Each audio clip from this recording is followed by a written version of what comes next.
जम्मू कश्मीर के पहलगाम आतंकी हमले में 26 टूरिस्टों की मौत के बाद भारत और पाकिस्तान के बीच जंग जैसे हालात बन गए हैं। भारत ने साफ कहा है कि पहलगाम के पीड़ितों को सरकार हर कीमत पर न्याय दिलाकर ही मानेगी। भारत के इस प्रण से पाकिस्तान इन दिनों थर-थर कांप रहा है। ना दिन ना रात बस हिंदुस्तान की ताकत का खौफ पाकिस्तान में साफ तौर पर देखा जा सकता है। पूरी तरह कंगाली के दौर से गुजर रहा पाकिस्तान एक बार फिर चीन के सामने भीख का कटोरा लेकर पहुंच गया है। भारत की पावर देखकर पाकिस्तान अब चीन से मदद मांगने पहुंचा है।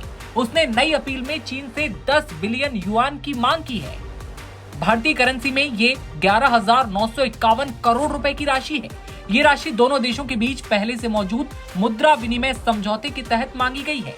यहीं उसकी मौजूदा 4.3 बिलियन डॉलर की सुविधा अब तक समाप्त हो चुकी है। ये साफ तौर पर दिखाता है कि पाकिस्तान किसी भी सूरत में युद्ध लड़ने के हालात में नहीं है, क्योंकि पाकिस्तानी अर्थव्यवस्था पहले से ही गर्त में पहुंच चुकी है। पाकिस्तान के वित्त मंत्री मोहम्मद औरंगजेब ने वॉशिंगटन में IMF और विश्व बैंक की वार्षिक बैठकों के दौरान चीन के उप वित्त मंत्री लियाओ मीन से कर्ज का ये नया अनुरोध किया है। 26 अप्रैल को देर रात जारी पाकिस्तान के वित्त मंत्रालय के एक बयान के मुताबिक उन्होंने मुद्रा विनिमय समझौते की सीमा को बढ़ाकर 40 बिलियन युआन करने की मांग की है। हालांकि पाकिस्तान ने पहले भी विस्तारित ऋण सीमा का अनुरोध किया है, लेकिन चीन ने अतीत में ऐसी अपीलों को अस्वीकार कर दिया है।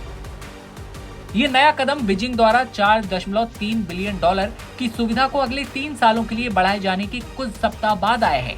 चीनी प्रधानमंत्री ली कियांग की हालिया यात्रा के दौरान दोनों देशों ने मुद्रा विनिमय समझौते पर हस्ताक्षर किए थे, जिसने पाकिस्तान की ऋण चुकाने की अवधि को 2027 तक बढ़ा दिया। पाकिस्तान ने अपने ऋण दायित्वों को पूरा करने के लिए चीन पाकिस्तान व्यवस्था के तहत मौजूदा 4.3 बिलियन डॉलर की व्यापार वित्त सुविधा का पूरा उपयोग कर लिया है। पाकिस्तान की अर्थव्यवस्था लंबे समय से चुनौतियों का सामना कर रही है। विदेशी कर्ज, बढ़ती महंगाई और कमजोर मुद्रा ने देश के सामने कई मुश्किलें खड़ी कर दी हैं। ऐसे में चीन जैसे सहयोगी देशों से वित्तीय मदद पाकिस्तान के लिए बहुत जरूरी हमेशा से रही है। चीन पाकिस्तान आर्थिक गलियारा CPEC जैसी परियोजनाओं के जरिए भी दोनों देशों के बीच आर्थिक सहयोग लगातार बढ़ता आया है।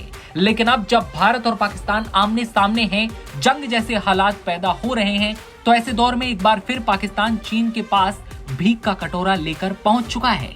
इस बार मांग है 11,951 करोड़ रुपए की, लेकिन चीन उसकी कितनी मदद करेगा और किस तरह से पाकिस्तान भारत के साथ युद्ध लड़ने के लिए तैयार है, इस पर आपकी क्या राय है? कमेंट सेक्शन में बताइए और तमाम खबरें सबसे पहले देखते रहने के लिए बने रहिए